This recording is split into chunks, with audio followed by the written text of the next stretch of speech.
So today we're going to see the 16th verse of 13th chapter and first canto of Srimad Bhagavatam. Om Namo Bhagavate Vasudevaya. Om Namo Bhagavate Vasudevaya. Om Namo Bhagavate Vasudevaya. Om Namo Bhagavate Vasudevaya. Om Namo Bhagavate Vasudevaya. Om Namo Bhagavate Vasudevaya. Narayanam Namaskrityam. Narayanam Namaskrityam.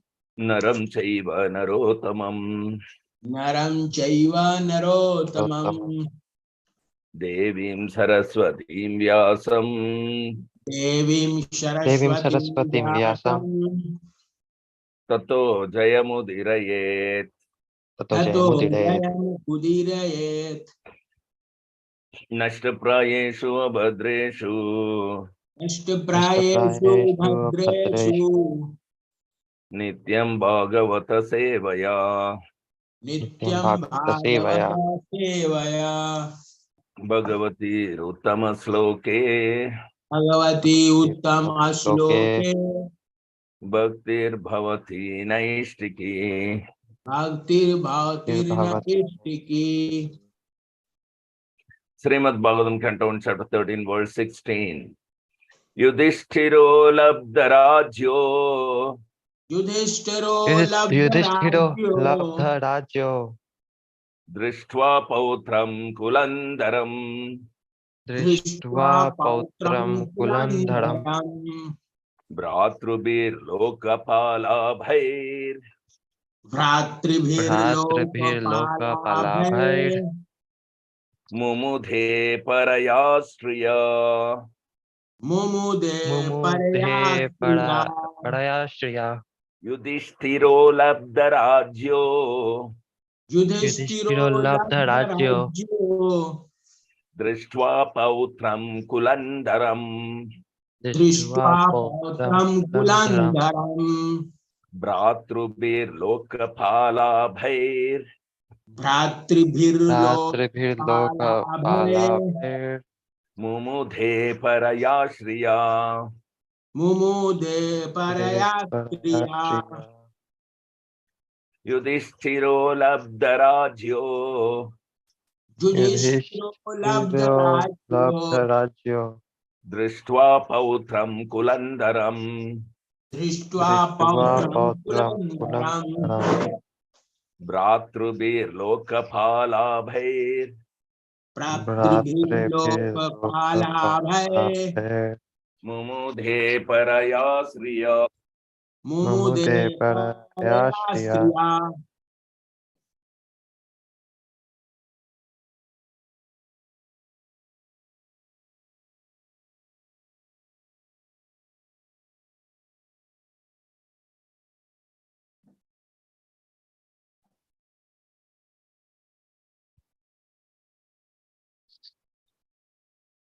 Am I audible?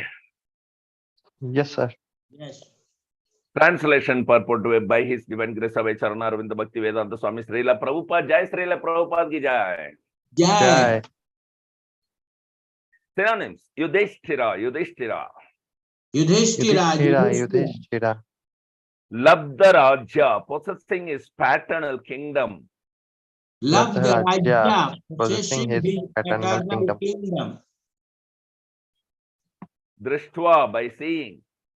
Drishtva, by seeing. Pautram, the grandson. Pautram, the grandson. Kulam Dharam, just suitable for the dynasty. Kulam Dharam, just suitable for the dynasty. Bhratrubhi, by the brothers. Bhratribhi, by the brothers. Lokapalabhai, who were all expert administrators. Lokapalabhi, who were all expert administrators. Mumude, enjoyed life. Mumude, enjoyed life. Paraya, uncommon. Paraya, uncommon. Shriya, opulence. Striya, Priya, opulence. opulence. Translation, please repeat after me. Having won his kingdom and observed the birth of one grandson, competent to continue the noble tradition of his family. Having Having owned won his his kingdom kingdom and and observed the birth of observed the one grandson birth of competent to one continue the grandson, noble tradition of competent his to family. continue the noble tradition of his family. Maharaja Yudhishthira reigned peacefully and enjoyed uncommon opulence. Maharaja Maharaja Yudhishthira Yudhishthira reigned reigned peacefully and peacefully enjoyed and uncommon opulence. enjoyed uncommon opulence. In cooperation with his younger brothers, In In cooperation with his cooperation younger with brothers, his young brothers, who were all expert administrators to the common people. who who were were all all expert expert administrators to the common people. administrators to the common people. Purport. Purport: both Maharaja Yudhishthira and Arjun were unhappy from the beginning of the battle of Kurukshetra, but even though they were unwilling to kill their own man in the fight, it had to be done as a matter of duty, for it was planned by the supreme will of Lord Sri Krishna. After the battle, Maharaja Yudhishthir was unhappy over such mass killings. Practically, there was none to continue the Kuru dynasty after them, the Pandavas. The only remaining hope was the child in the womb of his daughter-in-law, Uttara, and he was also attacked by Ashwathama, but by the grace of the Lord, the child was saved.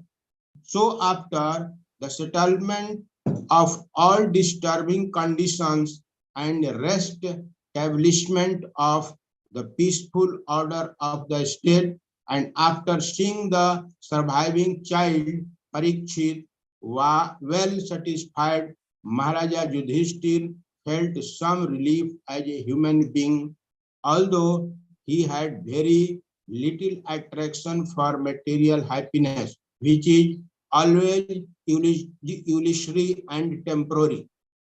Hari ओम तत्सत् ज्ञानतिमिरन्दस्य ज्ञानज्ञानशलाकया चक्षुरुन्मिलितं येन तस्मै श्रीगुरवे नमः।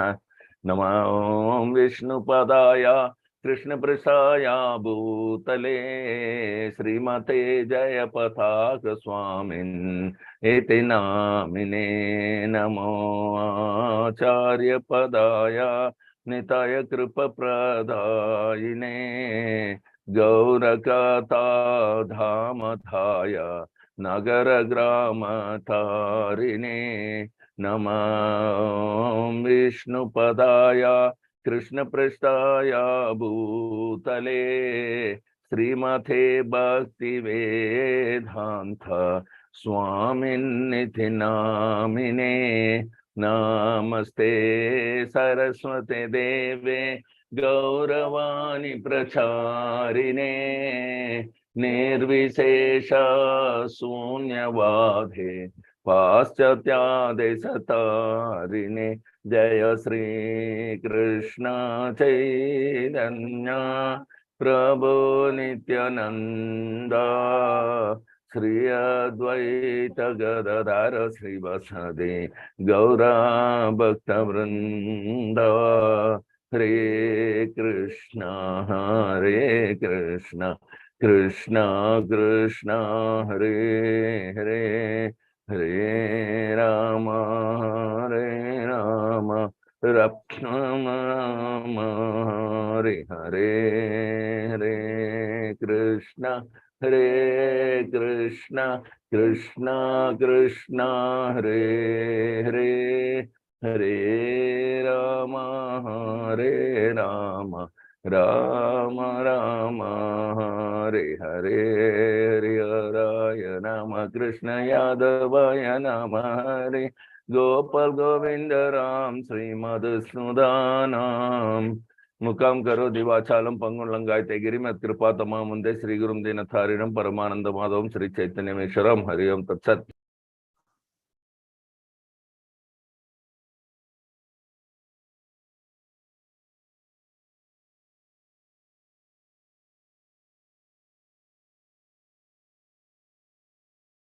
So this is yet another beautiful words and purport here.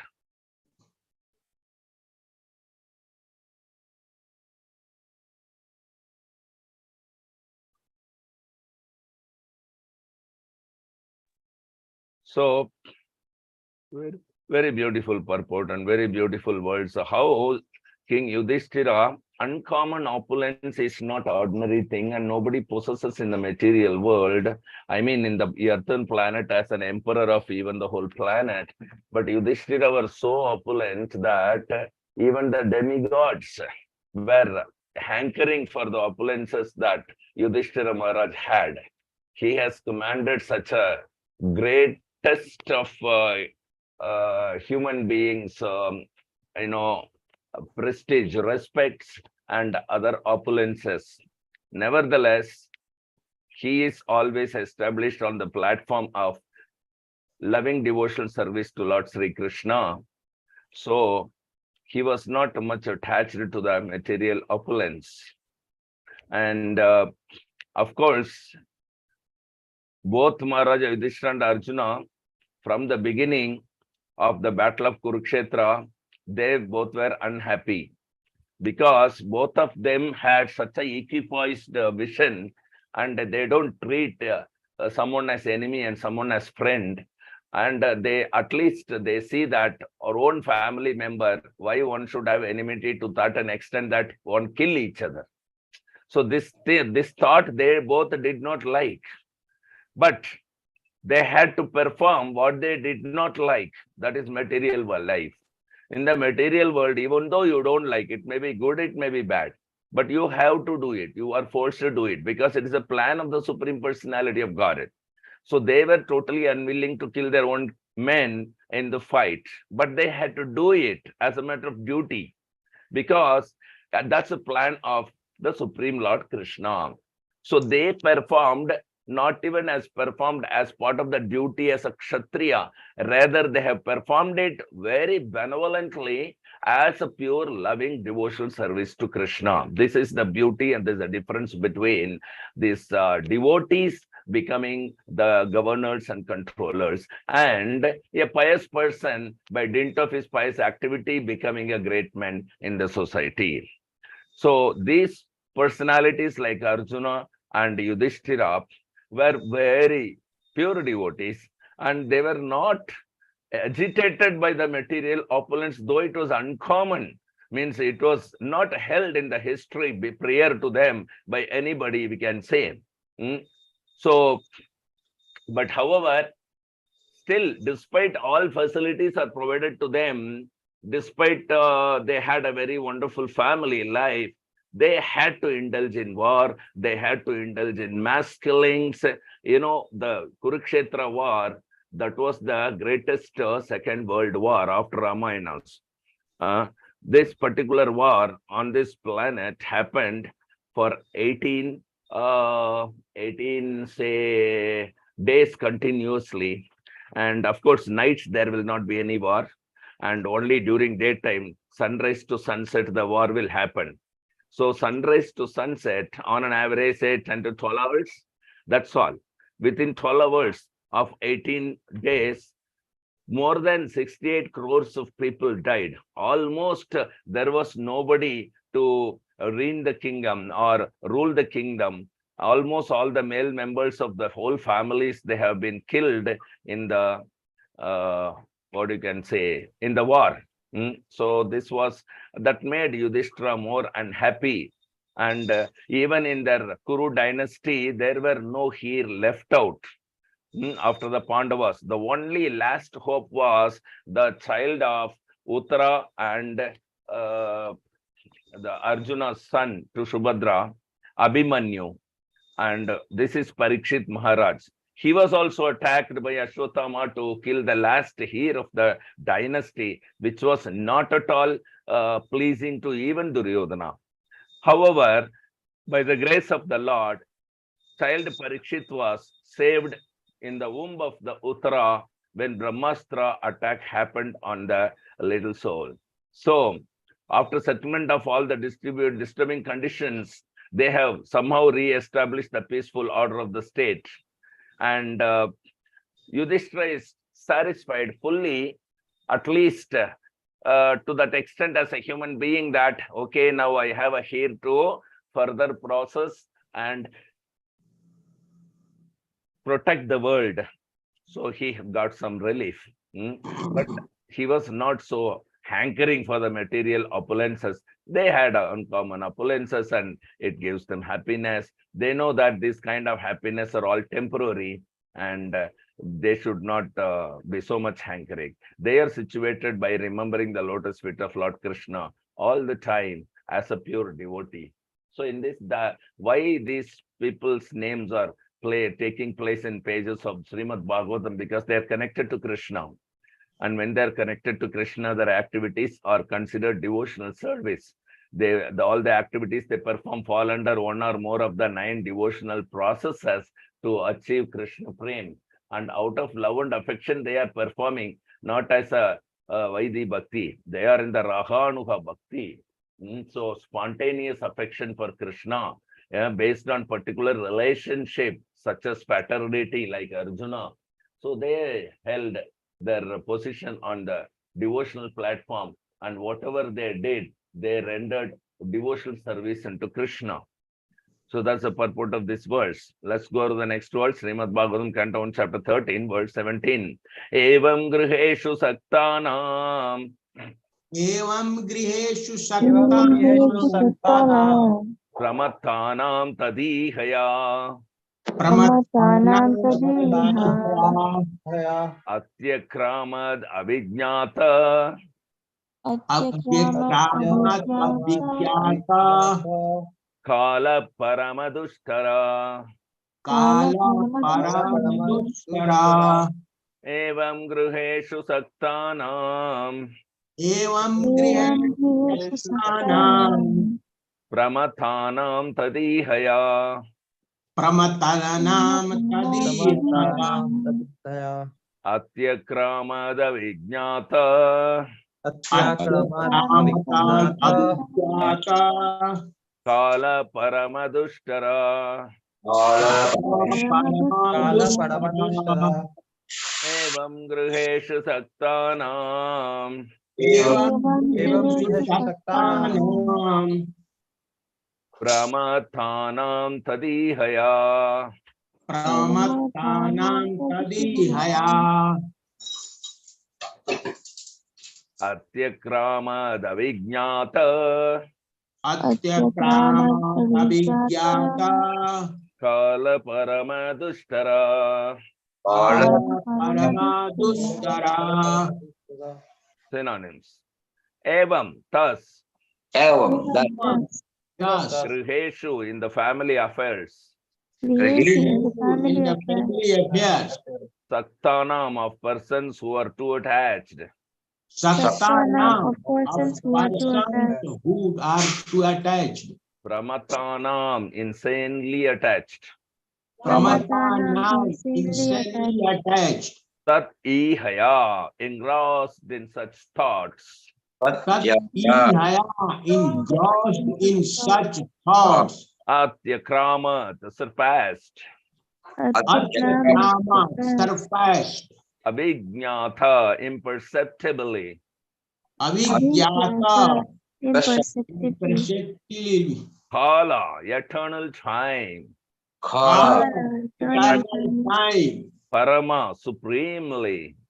Parama Parama supremely. supremely Dostara, insurmountable.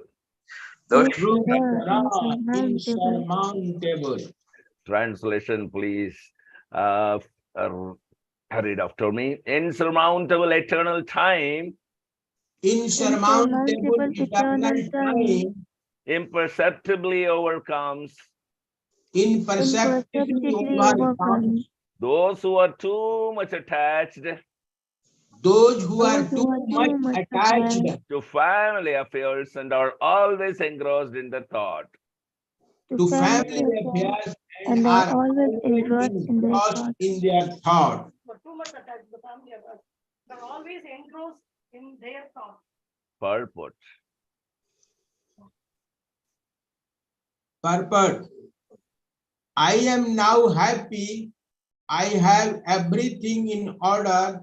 My bank balance is quite enough. I can now give my children enough estate. I am now successful. The poor beggar sannyasi depend on God, but they come to beg from me. Therefore, I am more than the supreme God. These are some of the thoughts which engross the insanely attached householder who is blind to the passing of eternal time. Our duration of life is measured, and no one is able to enhance it even by a second against the scheduled time of ordained by the supreme will. Such valuable time, especially for the human being, should be cautiously spent, because even a second passed away imperceptibly cannot be replaced. Even in exchange for thousands of golden coins amassed by hard labor, every second of human life is meant for making an ultimate solution to the problems of life. That is, repetition of birth and death and revolving in the cycle of 84 lakh different species of life. The material body, which is subject to birth and death, diseases and old age, is the cause of all sufferings of the living being. Otherwise, the living being is eternal. He is never born, nor does he ever die. Foolish persons forget this problem. They do not know at all how to solve the problems of life, but become engrossed in temporary family affairs, not knowing that eternal time is passing away in imperceptibly, and that their measured duration of life is diminishing every second without any solution to the big problem, namely repetition of birth and death, disease and old age. This is called illusion. But such illusion cannot work on one who is awake in the devotional service of the Lord. Yudhishthir Maharaj and his brothers, the Pandavas, were all engaged in the service of the Lord Sri Krishna, and they had very little attraction for the illusory happiness of this material world. As we have discussed previously, Maharaja Yudhishthir was fixed in the service of the Lord Mukund, the Lord who can award salvation, and therefore he had no attraction even for such comforts of life as are available in the kingdom of heaven, because even the happiness obtained on the planet Brahmalok is also temporary and illusory.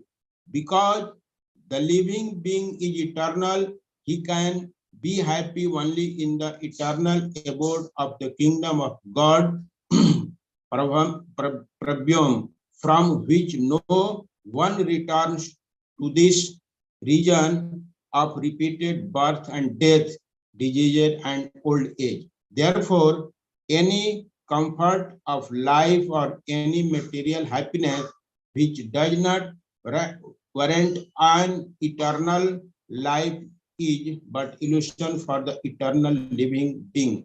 One who understands this factually is learned, and such a learned person can sacrifice any amount of the material happiness to achieve the desired goal known as Brahm Sukham, or absolute happiness. Real transcendentalists are hungry for this happiness, and as a hungry man cannot be made happy by all comforts of life minus food stuff, so the man hungry for eternal absolute happiness cannot be satisfied by any amount of material happiness. Therefore, the instructions described in this verse cannot be applied to Maharaja Yudhishthir or his brothers and mother. It was meant for persons like Dhritarashtra, for whom Vidur came especially to impart lessons. Hari Om Tat Sat. It's a great lesson, these particular words.